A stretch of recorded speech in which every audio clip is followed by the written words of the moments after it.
तो कैसे हैं आप सभी लोग। एक बार फिर से वेलकम है आपका मेरे YouTube channel study with Yogesh में।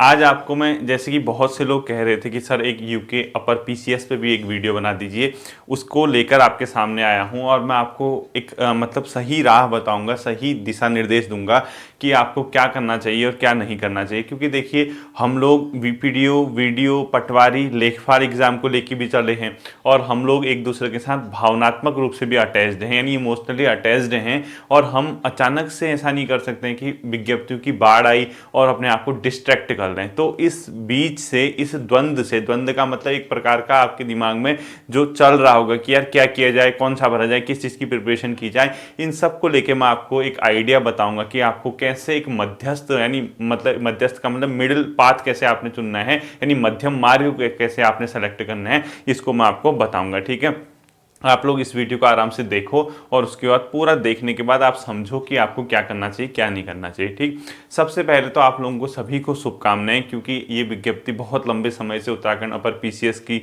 मतलब लोग, बेरोजगार लड़के जो थे, यहाँ पे अभ्यर्थी जो थे, वो इंतजार कर रहे थे, सभी कर रहे थे। ठीक है, तो आप लोगों के सामने अब जो है ये विज्ञप्ति आ चुकी है। अपर पीसीएस आपके सामने है, लोअर पीसीएस आपके सामने है, साथ ही साथ रेंजर जो साइंस बैकग्राउंड के हैं या जो मतलब जिसका बैकग्राउंड साइंस वगैरह है, वो भी वो जो है उसके लिए एलिजिबल हैं। किसके लिए? रेंजर वाला एग्जाम होगा, वो जरूर आप लोग भरना। रेंजर का भी बहुत बढ़िया मतलब अच्छी पोस्ट है, तो आप लोग उसको भी जरूर फिल करना है। ठीक है, देखिए यूके पीसीएस जो है, यूके पीएससी, इसमें अभी जो ऑफिशियली आए हैं 224 पोस्ट आई हैं और 10 पोस्ट इसमें एक शासन की ओर से चला गया आयोग को कि इसमें 10 पोस्ट आप एसडीएम की ऐड करेंगे, यानी 234 ये हुआ। और इसमें ये संभावना है कि कुछ 30 से 35 पद और बढ़ के आए, ये मतलब प्रॉबिलिटी है कि इसमें, क्योंकि उसमें विज्ञापन में साफ साफ लिखा रहता है कि पदों की संख्या बढ़ाई घटाई जा सकती है। तो ये तो कल चला गया है, आप लोगों ने वो एक लेटर वायरल भी हुआ था, देख भी लिया होगा। तो उसके माध्यम से ये पदों की संख्या बढ़ के आने की, इसमें मतलब ये जुड़ के आएंगी। साथ ही साथ इसमें कुछ और पद ऐड होने की भी उम्मीद है। ठीक है, देखिए अपर पीसीएस यानी सारा का सारा ग्रेड बी यानी ग्रेड 2 लेवल की पोस्ट हैं, जो कि राज्य सेवाओं की सबसे उच्चतर सेवाओं में मानी जाती है, यानी राज्य की सबसे बड़ी सेवाओं की ये पद होते हैं। जितने भी इस पीसीएस के माध्यम से आते हैं, सबसे बड़ा पद राज्य के अंदर यही होता है। इसमें भी रैंक होती है, सबसे ऊपर एसडीएम है, फिर डीएसपी है, फाइनेंस ऑफिसर है, उसके अलावा एआरटीओ वगैरह है। सारे के सारे ग्रेड 2 ऑफिस के मतलब ऑफिसर रैंक की पोस्ट हैं। तो आप लोग इसको भी फिल करना, लेकिन ध्यान रखना फिल करने में कोई दिक्कत नहीं है, जरूर फिल करना। एक एक्सपीरियंस हो जाता है इंसान को कि यार हाँ, कैसे इसमें प्रिपरेशन की जा सकती है, कैसे नहीं की जा सकती है। जहाँ तक मेरी बात है, आपको इसकी तैयारी कराने का वो पॉसिबल ही नहीं है, क्योंकि यूट्यूब के माध्यम से आपको प्री की तैयारी तो कराई जा सकती है, लेकिन मेंस की कराना संभव नहीं होगा, क्योंकि इसमें 7 पेपर होते हैं मेंस के, और वो 7 के 7 पेपर तैयार कराने में मतलब 7 साल तो कम से कम लग ही जाएंगे, क्योंकि ये जो चीज़ें होती हैं ये पूरी डिटेल से पढ़ने वाली चीज़ें होती हैं। हाँ, इसमें आपको सिर्फ और सिर्फ हेल्प की जा सकती है कि कहाँ कौन सा टॉपिक अगर समझ में नहीं आ रहा तो उसको पढ़ने के रिगार्डिंग, कैसे तैयारी करें उसके रिगार्डिंग, वो बीच बीच में मैं बता सकता हूँ, लेकिन पूरी तैयारी इसकी कराना यहाँ पे पॉसिबल नहीं हो पाएगा। तो आप लोगों के सामने दो चीजें हैं, एक आपके पास आया है लोअर पीसीएस, इसका जो प्री है इस वाले का और इन दोनों का प्री है। सबसे पहले आपको प्रीलिम्स एग्जाम पर ही फोकस करना है, क्योंकि मेंस के लिए आपको बहुत टाइम मिल जाएगा। मेंस से आगे इलेक्शन वगैरह हैं तो पूरा टाइम मिल जाएगा। तो मेंस को अभी आप दिमाग से हटा दीजिए। कैसे भी इस जो छटनी वाला पेपर है, जो आपको यहाँ पे छटनी करता है,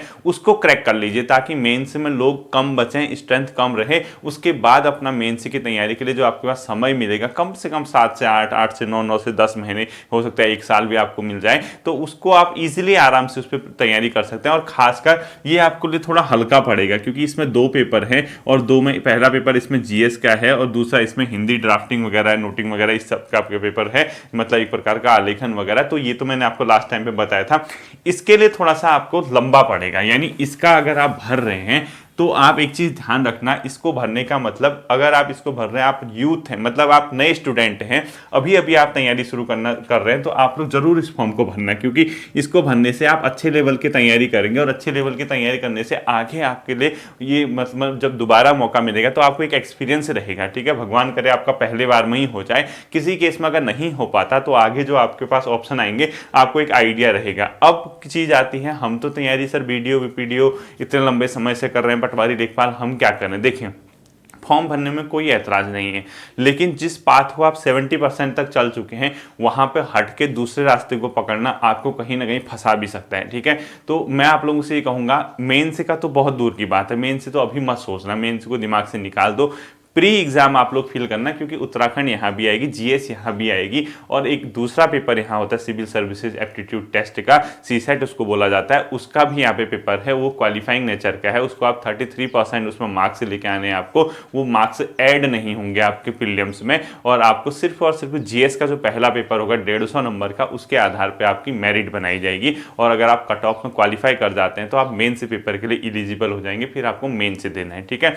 तो देखना, एक चीज हमेशा ध्यान रखना, अगर आप उस रास्ते में कंफर्ट हैं जहां आप वनडे एग्जाम की तैयारी कर रहे हैं और आपको बहुत जरूरत है, मतलब आपकी फैमिली, आपका खुद का नेचर, आपका मानसिक तनाव, आपका मेंटल लेवल, आपको जॉब की बहुत ज्यादा नेसेसरी मतलब जरूरत है, तो वो तो आप खुद ही जानते हैं कि आपने जिस रास्ते को उतना तय कर लिया तो उसको अचानक से स्किप करके आप यहाँ आके इसमें लग गए तो ना वहां रहेगा ना यहाँ रहेगा, वो गड़बड़ मत कर देना, ठीक है। हाँ, जो नया है, जो अभी अभी स्टार्ट कर रहा है, उसको वहां ना ध्यान देते हुए इस पोस्ट की ओर उसने इसकी ओर मेहनत करनी चाहिए। कैसे पेपर आता है, इसका सिलेबस निकाल के किस प्रकार से हम आगे तैयारी कर सकते हैं, ये सब आपको देखना है। जब मैं इस वीडियो को कंप्लीट करूंगा तो आपको सब समझ आ जाएगा कि हमें क्या करना है क्या नहीं करना है, ठीक है। देखिए, सबसे पहले क्या है, इसमें जो विज्ञापन प्रकाशन अंतिम तिथि है 30 अगस्त तक आपको फॉर्म भरना होगा, यानी 30 अगस्त तक फीस वगैरह सारी सबमिट करनी है। बाय चांस किसी केस में अगर आपका फॉर्म भरने में कोई मिस्टेक हो जाती है तो आयोग ने उसमें लिखा है नोटिफिकेशन में कि आप उसको कैंसिल करके दोबारा उसको फिल कर सकते हैं, लेकिन आपकी जो फीस सबमिट हो रखी है वो वापस नहीं होगी, आपको दोबारा नए सिरे से फीस क्या करनी होगी, सबमिट करनी होगी। यानी 30 अगस्त तक आपकी फॉर्म भरने की डेट है, आप लोग जरूर फॉर्म भरिएगा। और वो कैसा पैटर्न है एग्जाम का क्या है मैं आपको अभी बताता हूं, ठीक है। देखिए, इसमें क्या होगा, अगर किसी केस में जैसे कई लोग पूछते थे सर रिजल्ट डिक्लेरेशन की डेट क्या डालें, रिजल्ट डिक्लेरेशन जो पुराने होते हैं, जो इंटर हाई स्कूल वगैरह, वो तो लिखा रहता है, उसमें एक डेट पड़ी होगी, देखना अपनी मार्कशीट की कि वो कब जारी हुई है, उसको डालना। हाँ, जो हाल फिलहाल में ग्रेजुएशन हुए हैं उनके लिए बेसिकली वो होता है, तो वो भी देखना कहीं ना कहीं डेट पड़ी होगी रिजल्ट के इश्यू वाली, यानी अंक पत्र कब आपका निर्गत किया गया है, कब इश्यू कब जारी हुआ है, उसकी वो डेट डालनी है जो वो पूछता है, ठीक है। अब देखना है, जो सरकारी कर्मचारी है, चाहे सेंटर का हो या स्टेट का, उसके लिए एनओसी लेना जरूरी है, नॉन ऑब्जेक्शन सर्टिफिकेट बोलते हैं इसको, अनापत्ति प्रमाण पत्र। अनापत्ति प्रमाण पत्र का सबसे बड़ा फायदा ये होता है, जब आप उस सर्विस से इस सर्विस में आएंगे तो आपकी सर्विस जुड़ जाती है, वरना आपको रिजाइन वगैरह देके आना पड़ेगा तो दिक्कत हो सकती है, ठीक है। तो एनओसी ले लेना, और एनओसी आपका विभागाध्यक्ष देगा, यानी आपकी जो ज्वाइनिंग अथॉरिटी है, जिसने आपको ज्वाइन करवाया था, आपकी जो सबसे बड़ी अथॉरिटी है वहां पे, वो एनओसी देगी। आप एप्लीकेशन लिखना कि मुझे राज्य लोक सेवा आयोग के माध्यम से विज्ञप्ति संख्या इतना इतना उत्तराखंड में मतलब इसने पदों पे विज्ञापन जारी हुआ है, इसमें मुझे प्रतिभाग करना है, जिसके लिए मुझे विभाग से अनापत्ति प्रमाण पत्र की आवश्यकता है, अतः महोदय से निवेदन है कि प्रार्थी को एक अनापत्ति प्रमाण पत्र निर्गत करने का कष्ट करें। ऐसे करके अपना नाम वगैरह लिखिए, आप वहां दे देना। अब वो कभी भी आ सकता हो, 6 महीने बाद भी आ सकता है, 8 महीने बाद। आपने अप्लाई कर दिया, आप डेट अपने पास रखे रहना कब अप्लाई किया, उसके बाद आप फॉर्म भर सकते हैं, ठीक है। वो तो बाद में चाहिए, फ्री में नहीं चाहिए, वो मेंस से जब आप सिलेक्ट हो जाएंगे, आपका फाइनल सिलेक्शन होगा, उसके बाद आपको एनओसी दिखानी होती कि हाँ आपने एनओसी ली थी या नहीं ली थी, ठीक है। अब देखिए, सबसे पहले इस एग्जाम का नेचर क्या है, क्योंकि अधिकारी की पोस्ट है, बड़े बड़े पद हैं, तो सबसे पहले इसमें 3 स्टेप में आपका एग्जाम होना है, प्री, मेंस और आपका इंटरव्यू, ठीक है। यानी 3 स्टेप आपके हैं। प्रीलिम्स के आपके 2 पेपर होंगे, इतना 2 पेपर, एक आपका जीएस का होगा, एक सिविल सर्विसेज एप्टीट्यूड टेस्ट का होगा। जीएस का जो पेपर होगा 150 मार्क्स का होगा, सिविल सर्विसेज एप्टीट्यूड का भी 150 का होगा। इसमें 100 क्वेश्चन होते हैं, कितने 100 क्वेश्चन, और इसमें जो होंगे 150 क्वेश्चन होंगे, और ये जो होगा 1.5 मार्क्स का एक क्वेश्चन होगा। इसका जो नेचर है ये कैसा है, अपने आप में क्वालिफाइंग नेचर का है, यानी आपको सिर्फ इसको क्वालिफाई करना है, यानी आपको इसमें 33% मार्क्स लाने हैं, आपके मार्क्स ऐड होने हैं नहीं, ठीक है। 33% आप मार्क्स लेके आइए, आप क्वालिफाई हो जाएंगे, आप इलिजिबल एलिजिबल हैं, इसका मतलब आपकी प्री की कॉपी चेक हो जाएगी, इसके आधार पे आपकी मेरिट बनेगी। यानी जो आपकी मेरिट बननी है, आपकी कट ऑफ बननी है, वो किसके आधार पे बनेगी? जीएस के आधार पे। यानी जीएस वाला जो पेपर है आपका, इसी के आधार पे आप मेंस के लिए एलिजिबल होंगे। जब आप मेंस में जाते हैं तो आप में मेंस में 7 पेपर का सामना करना है, 7 पेपर्स का सामना करना है, और जो इंटरव्यू होगा वो होगा आपका 200 नंबर का। जब आप ये टोटल प्रक्रिया से गुजरेंगे तो आपको 1700 नंबर का क्या करना होगा? स्टेप पार करना होगा। इसके आधार पे आप कट ऑफ मांगेंगे कि आप कितनी लेके आ रहे हैं या कितनी कट ऑफ गई, ठीक है। यानी ये मार्क्स तो आपके यहाँ ऐड नहीं होने हैं, ये आपको सिर्फ और सिर्फ एलिजिबिलिटी देंगे कि हाँ आप इस पेपर के लिए एलिजिबल हो गए हैं, और आप यहाँ जाने के बाद 7 पेपरों को सिलेक्ट करेंगे। उसके बाद आपको इंटरव्यू 200 नंबर का फेस करना है। उसके बाद 1700 नंबर का आपके लिए क्या होगा? जो टोटल पेपर होगा उसके आधार पे आपके मार्क्स देखे जाएंगे और कट ऑफ देखी जाएगी, तब आपका सिलेक्शन होना है या नहीं होना तब तय किया जाएगा। अब जो प्रीलिम्स का एग्जाम है, जो प्री है, इसको सबसे पहले फोकस इसी पे करना है कि यार प्री कैसे निकले। प्री के लिए क्या करना है? देखिए, ये वाला जो पेपर है ये तो एप्टीट्यूड है, आप सिलेबस डाउनलोड करना, सिलेबस में पढ़ना। इसमें कुछ क्वेश्चन मैथ्स के, कुछ रीजनिंग के, कुछ तर्क शक्ति जो मतलब आते हैं, कोड वगैरह, कोडिंग, अगला अंक क्या होगा, कुछ स्टेटमेंट दिए होंगे, कुछ कंडीशंस दी होगी, अगर ऐसा ऐसा हो रहा है तो आप क्या करते इस टाइम पे, इस प्रकार की कुछ चीज़ें होती हैं। तो 33% इसमें मार्क्स लेके आने आपको। सिलेबस आपका उसमें दिया है आयोग ने अपनी साइट पे, आप विज्ञापन के साथ ही सिलेबस भी डाउनलोड कर सकते हैं, उसमें देखना विस्तृत विज्ञापन लिखा होगा। ये जो पेपर है इसको सबसे ज्यादा फोकस करना है जीएस का। अब ये मत सोचना कि सर उत्तराखंड यूकेपीएससी में ज्यादा नहीं आती। यूकेपीएससी जो उत्तराखंड पूछेगा वो अधिकतम 30 नंबर की, 25-30 नंबर की पूछेगा, लेकिन यहां सबसे ज्यादा रोल रहता है किसका? मैथ्स का, सॉरी मैथ्स का नहीं, जीएस का। जो ये जीएस वाला पोर्शन है ये सबसे ज्यादा वेटेज यहाँ रखता है। आपको यकीन नहीं होगा, जैसे आप ग्रुप सी की तैयारी करते हैं, अगर आप यूकेपीएससी के एग्जाम की इसकी तैयारी करेंगे, आपको सिर्फ और सिर्फ हिस्ट्री से ही 20-20 क्वेश्चन दिखेंगे, पॉलिटी से आपको 20-25 क्वेश्चन दिख जाएंगे, इंडियन ज्योग्राफी, वर्ल्ड ज्योग्राफी से आपको 15-20 क्वेश्चन दिख जाएंगे। उसके अलावा 8-10 क्वेश्चन साइंस एंड टेक्नोलॉजी से, इसी प्रकार से आपके करंट अफेयर से 10-12 क्वेश्चन, इसी प्रकार से आपके इकोनॉमी से 12-13 क्वेश्चन, तब जाके वो जब बनता है अपना लगभग 120 नंबर का, और लगभग 30 नंबर की आप उत्तराखंड मान के चलिए। तो ये अपने आप में बहुत लेंदी और बहुत बड़ा सेक्टर रहता है। इसीलिए मैं आपसे कह रहा हूँ कि फिलहाल आप सिर्फ और सिर्फ प्री पे फोकस करना, क्योंकि पहला स्टेप ही क्वालिफाई करना बहुत ज़्यादा इंपॉर्टेंट है। जब आप यहाँ क्वालिफाई होंगे तभी तो आप इस स्टेप को जाएंगे। अब आप अभी से यहाँ की मत सोचना, क्योंकि इसके लिए आपको प्लेंटी ऑफ टाइम मिल जाएगा, यानी समय आपको यहाँ पर्याप्त मिलेगा, ठीक है। अब देखिए दूसरी बात आती है, सर इसमें एज क्या है? एज क्राइटेरिया उसने 21 वर्ष से 42 वर्ष तक रखा है। यानी कोई भी ऐसा व्यक्ति जिसकी आयु 21 वर्ष से 42 वर्ष के बीच है वो इस फॉर्म को फिल कर सकता है। और ध्यान रखना, जो 21 वर्ष से 42 वर्ष तक का जो क्राइटेरिया मैं आपको बता रहा हूँ, इसमें 5 वर्ष की छूट भी होती है, जो आरक्षण का लाभ जिसको होता है, जैसे SC ST OBC या कोई भूतपूर्व जो मतलब राज्य आंदोलनकारी है उनके बच्चे, या कोई पूर्व स्वतंत्रता संग्राम सेनानी उनके बच्चे, कुछ इस टाइप के आप लोग पढ़ लेना जिस चीज को भी है, ठीक है। आप पूरा विज्ञापन पढ़ लेना, उसमें ये आयु का जो क्राइटेरिया ये है। यानी इसका ये मतलब है कि अगर आप 1 जुलाई 2000 के बाद पैदा हुए हैं, आपकी डेट ऑफ बर्थ 1 जुलाई सन 2000 के बाद की है, तो आप फॉर्म फिल नहीं कर सकते। और अगर आप 2 जुलाई 1900 यानी 2 जुलाई 1979 से पूर्व के हैं, तब भी आप इस फॉर्म को फिल नहीं कर सकते। यानी 2 जुलाई 1970 से पूर्व के नहीं होने चाहिए, 1 जुलाई 2000 के बाद के आपकी एज नहीं होनी चाहिए, तो आप इस फॉर्म को फिल नहीं कर पाओगे। यानी आप इस रेंज में इसमें आपको आना होगा, ठीक है। अब देखिए, जैसे आपका ये होगा, इसके बाद आपको क्या करना है? सबसे पहली चीज है प्री एग्जाम पे फोकस करना आपके लिए मस्ट है, तभी आप आगे के लिए एलिजिबल होंगे, वरना आप एलिजिबल नहीं हो पाएंगे। अब देखिए, जैसे हम लोग तैयारी कर रहे हैं, हम काहे की तैयारी कर रहे थे आज तक तो हम वीडियो पटवारी लेखपाल ये सब की तैयारी कर रहे हैं ना। तो आप लोगों से रिक्वेस्ट है, अगर आप लंबे समय से तैयारी कर रहे हैं, आपकी अच्छी खासी तैयारी वहाँ हुई है, वहाँ से मत भटकना, ठीक है। वहाँ पर अगर आपको एक बार जॉब मिल जाएगी, आपके पास ये मौके दोबारा मिलेंगे आप अपना बेहतर करने के लिए, क्योंकि द्वंद्व की स्थिति आपके साथ, क्या मेरे साथ भी तो आई थी, कभी ना कभी इसी चीज में मैं भी फंसा था, लेकिन मैं दृढ़ संकल्प मैंने लिया था कि मैं नहीं भटकूंगा, एक ही जगह मैंने फोकस किया, भले कैसी ही जॉब हो, क्योंकि कैरियर सेटल करना मस्ट है। उसके बाद कैरियर को बेहतर कराना सेकंड मतलब आपके पास ऑप्शन आता है। पहले ही सोचोगे इतना पढ़ने के बाद, नहीं अब पीसीएस आ गया, मुझे पीसीएस की करनी, इसको बंद कर देता हूँ, वो गलती मत करना। हाँ, वो सिर्फ वो करना जो अभी तैयारी कर रहे हैं, जिसके पास समय है। समय को भी ध्यान रखना। अगर आप 22 साल 23 साल 24 साल 25 साल तक के हैं, 26-27 साल की भी है, 28 की भी चल जाएगा, लेकिन फैमिली बैकग्राउंड ठीक होना चाहिए, यानी आपकी फैमिली सपोर्टिव होनी चाहिए। आपको मतलब इतनी ज़रूरत नहीं होनी चाहिए घर से कि यार अभी अभी इसकी जॉब लग जाए। यानी अगर आपको लगता है कि हाँ सब कुछ ठीक ठाक चल रहा है, आर्थिक स्थिति भी ठीक ठाक है, फैमिली सपोर्ट कर रही है, तब तो आप जाइए।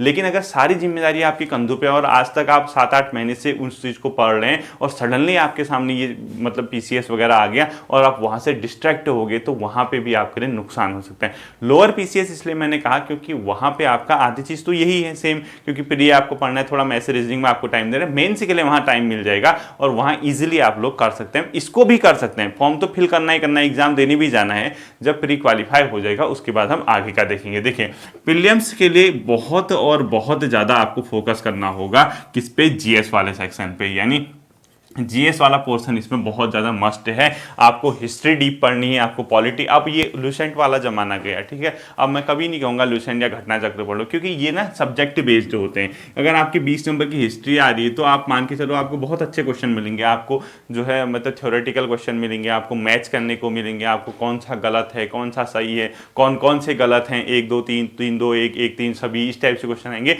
तो आपको हर सब्जेक्ट यानी आपको हिस्ट्री डीप पढ़नी है फिलहाल, पॉलिटी थोड़ा डीप पढ़नी है, इकोनॉमी डीप पढ़नी है, ज्योग्राफी डीप पढ़नी है, उत्तराखंड भी आपको ठीक ठाक पढ़नी है। तो आप अगर किताबें, अब ये नहीं होगा कि हम सर किसी एक किताब को पढ़ के क्वालिफाई कर दें, आपको बुक ही पढ़नी पड़ेगी, हिस्ट्री की पर्टिकुलर बुक, पॉलिटी की बुक, इकोनॉमी की बुक, ज्योग्राफी की बुक, उत्तराखंड की बुक, यानी आपको इन किताबों का ही सामना करना है। सीधी सीधी बात है, अलग से आपको एक ही किताब में मैटर मिलेगा ये पॉसिबल नहीं होगा। आपको हर सब्जेक्ट को अच्छे से क्या करना होगा, अध्ययन करना होगा प्री, ठीक है। अब मैं आपको थोड़ा सा मेंस का आइडिया देता हूँ। देखिए ये करंट अफेयर ध्यान देना है प्री में।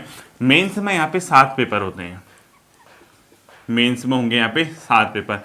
पहला होता है लैंग्वेज का, यानी भाषा का, इसमें हिंदी और थोड़ा सा इंग्लिश आती है, ये होता है 300 नंबर का और इसकी टाइमिंग होती है 3 आवर, ठीक है। पेपर सब 3 घंटे के होंगे। दूसरा होगा आपकी हिस्ट्री के साथ आर्ट एंड कल्चर, एसी लिख दिया मैंने, ठीक है। यानी हिस्ट्री के साथ आर्ट एंड कल्चर का जो पेपर होगा ये सेकंड पेपर होगा। इसमें होता है आपका 200 मार्क्स का 3 घंटे का पेपर, सेकंड पेपर। तीसरा जो पेपर आपका होता है वो होता है पॉलिटी का, यानी आपका थर्ड जो पेपर होगा भारतीय राज्य व्यवस्था और सामाजिक न्याय, यानी Indian polity plus social justice लिख दिया मैंने, ठीक है। ये भी आपका कितने का होगा, 200 मार्क्स का होगा और 3 आवर का ये पेपर होगा। Indian polity and social justice यानी सामाजिक न्याय के बाद जो अगला पेपर आता है वो आता है भारत और विश्व का भूगोल, यानी Indian geography plus world geography. ये भी आपका कितने का होगा, 200 मार्क्स का 3 आवर का पेपर, और सब डिस्क्रिप्टिव हैं, लिखने हैं, ठीक है। इसके बाद जो अगला पेपर आपका आता है इंडियन ज्योग्राफी का, वो आता है आर्थिक एवं सामाजिक विकास, यानी इकोनॉमिकल एंड जो सोशल डेवलपमेंट है, यानी इकोनॉमिक और सोशल डेवलपमेंट लिख दिया मैंने, ठीक है, आर्थिक एवं सामाजिक विकास। और ये भी कितने का होगा आपका, 200 मार्क्स का होगा, 200, उसमें आपके 3 आवर। नेक्स्ट पेपर जो आपका होता है वो आता है आपका साइंस एंड टेक, यानी विज्ञान एवं प्रौद्योगिकी का पेपर होगा। ये भी आपका उसी तरीके से science and tech, ST examiner, ठीक है, साइंस एंड टेक लिख दो ऐसे, साइंस टेक। ये भी आपका कितना होगा, 200 मार्क्स का पेपर है और 3 आवर। और लास्ट जो आपका आता है उसमें आपकी अभिरुचि, यानी आपकी मैथमेटिक्स टाइप की जो चीज़ होती है, और आचार शास्त्र यानी इथिक्स जो आपकी कहते हैं आप लोग, नैतिक शास्त्र, यानी अभिरुचि मैथ्स रीजनिंग टाइप की आती है इसमें, और साथ ही साथ आचार संहिता यानी आचार, आचार मतलब इथिक्स आप लोग कह सकते हैं। ये भी आपका कितना होगा, 200 मार्क्स का 3 आवर का। और ये 2 भागों में, इसमें एक तो 120 नंबर की मैथ्स वगैरह आएगी, उसके बाद आपकी 80 मार्क्स की आचार संहिता, आचार वगैरह आएगी, यानी इथिक्स। जब ये सब क्वालिफाई करोगे उसके बाद आपको इंटरव्यू का सामना करना है 200 मार्क्स का, तब जाके आपका ये 1700 नंबर का पेपर होगा। अब ये लंबी प्रोसेस, एक लंबी चेन है, तो आप लोगों से मेरी एक ही रिक्वेस्ट है, एक ही गुजारिश है, अगर आप इसका फॉर्म भरते हैं आप किताबों को पढ़ना शुरू कीजिए, आपको डिटेल से चीज़ों को पढ़ना होगा। अब वो सिंगल किताब, छोटी मोटी किताब पकड़ के एक ही किताब में सब मिल जाए, ऐसा पॉसिबल नहीं है। हर सब्जेक्ट को डेप्थ में पढ़ना है, हर सब्जेक्ट को आप लोगों को डिटेल से पढ़ना है, तभी आप लोग इसमें क्या कर सकते हैं, क्रैक कर सकते हैं। सकते हैं, और है भी वास्तव में यार पढ़ना भी चाहिए, क्योंकि अगर आप जिलाधिकारी बनने की, उप मतलब डीएसपी बनने की सोचते हैं, फाइनेंस ऑफिसर बनने की सोचते हैं, एआरटीओ बनने की सोचते हैं, तो आपको चीज़ों को डिटेल से डेप्थ से पढ़ना ही पढ़ना होगा, तभी जाके आपका क्या हो सकता है, सिलेक्शन हो सकता है। बाकी जो पटवारी लेखपाल वगैरह की आप लोग तैयारी कर रहे हैं, ज़्यादा घबराने की जरूरत नहीं है, ऑप्शन आपको हमेशा मिलेंगे, तैयार रहिए, अपने को डिस्ट्रैक्ट मत कीजिए, द्वंद्व में मत फंसिए, लोअर पीसीएस अपर पीसीएस सब भरिए, उसके बाद एग्जाम दे के आइए, लेकिन जो पहली प्रायोरिटी है जॉब पाने की उसको भी ध्यान में रखिए। ठीक है, उम्मीद करता हूँ ये बात आपके समझ आई होंगी। फिर मिलता हूँ आप लोगों के साथ अगले सेशन में, ध्यान रखिए, थैंक यू।